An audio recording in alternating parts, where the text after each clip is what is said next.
Well, that's why I wanted to ask you that, because, I feel like, and this is the thing that makes, what we do so fun, especially meeting on like X and getting together at events and kind of like isolating into some individuals where you're like, man, I really resonate a few things. I was like, I almost pegged you as like the same feeling, the same individual, like when you found out and everything, like what changed in you. And I remember just for like the longest time I had, as somebody that tries to give a lot of advice to creators, I, constantly get the kid thing thrown into the mix. And, I definitely didn't have the most normal background. Kids have had to been part of my life growing up, siblings. Sure. We didn't different parent situations, very weird scenarios, dynamics. There's times at young ages in my life where I had to be a very mature person. And I've been around kids my entire life through, my own siblings and, nieces and nephews, and some of them being in different situations and whatnot. So never had my own. So I obviously know that when at a certain point, when you can put a kid back, it's definitely different, but I'm not ignorant. I'm not ignorant to what that quality of life was. And, when we always have these conversations, one of the biggest things that I always love that people really do credit me for is like my work ethic, which I, really got from my adopted father. That was something that just resonated with me so fucking much.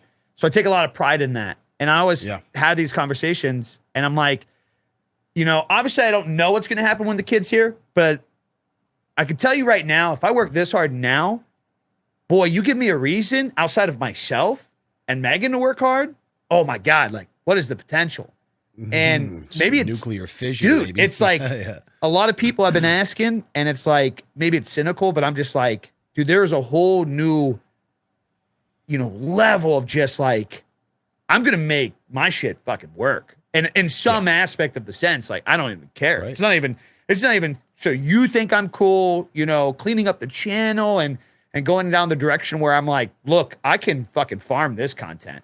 This is where I can stabilize. I can make skits around this. I can make, like, if I have better odds of making viral stuff, it's going to be in this area.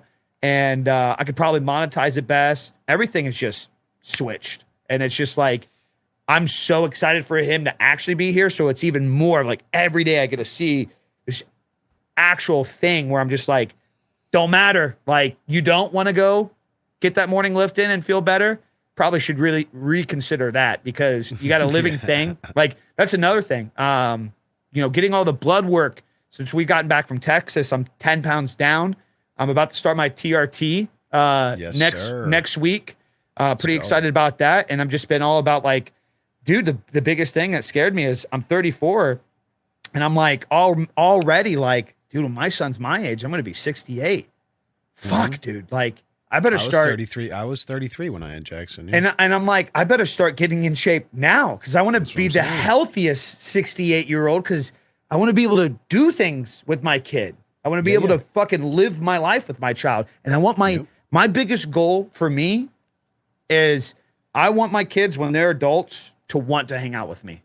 I want to be, I don't know. I don't know how to articulate that, but that's just all I want out of life right there. Yeah. I would agree that that's the ultimate goal. And I have a wonderful relationship with my parents. And I think that there, I'll kind of leave it with this, but I think there's two ways that happens. And I think, again, this is just my opinion. I think that is finding the balance of knowing when you have to be the parent, but also being their best, being a great friend. Like you can't just be the friend all the time to your kid. You have to be the parent that's setting the boundaries and telling them no, and being difficult to them when you know it's the right thing to do.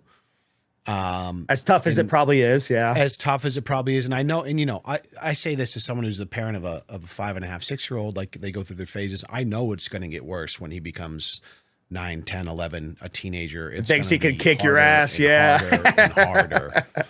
But like, I really am confident, and I hope and I pray that I can keep that dynamic where it's like, it's a respect, it's a patience, and it's an unyielding and unconditional love coupled with a toughness when it needs to be tough.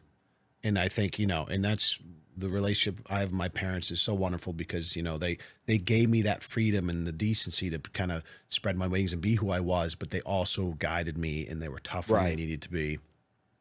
And, you know, I grew up around I was homeschooled for a lot of my life, and I grew up around some other homeschool families and knew some people that were in families where the parents were much more draconian. It was always toughness, and it was very rooted in religion. And I understand there's a lot of dynamics that can go into this, but it seemed it was always the toughness, and there was none of the friendship in the meet in the middle and the leeway. And some of those relationships just never recovered for some of these people, and it's like it can be it can be difficult. So I'm blessed. I think I had a great example, and I hope, I pray I do a good job. And but parenting is one of those things where it's like there's no one size fits all. There's no perfect way to do it. Yeah. I think it's just unconditional love, being present, being there, being around, and just, you know, not.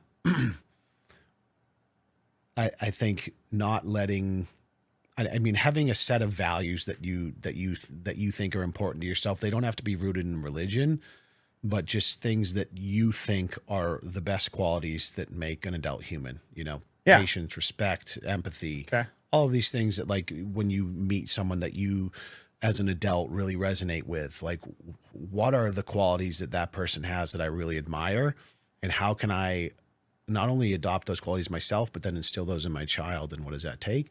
And it's such a wonderful journey. Damn. I think you're going to do great, dude. I'm excited for you, man. Appreciate that. Yeah, I think one of the more prouder things too is like the amount of that compliment. You know, obviously the kid's not here yet, but I think, you know, that's just such an instilling thing of just the amount of people that I've already, like, you know, just getting to know you, like, you're going to do a great job. You're going to do a great job. Just, it already makes you so proud. You know what I mean?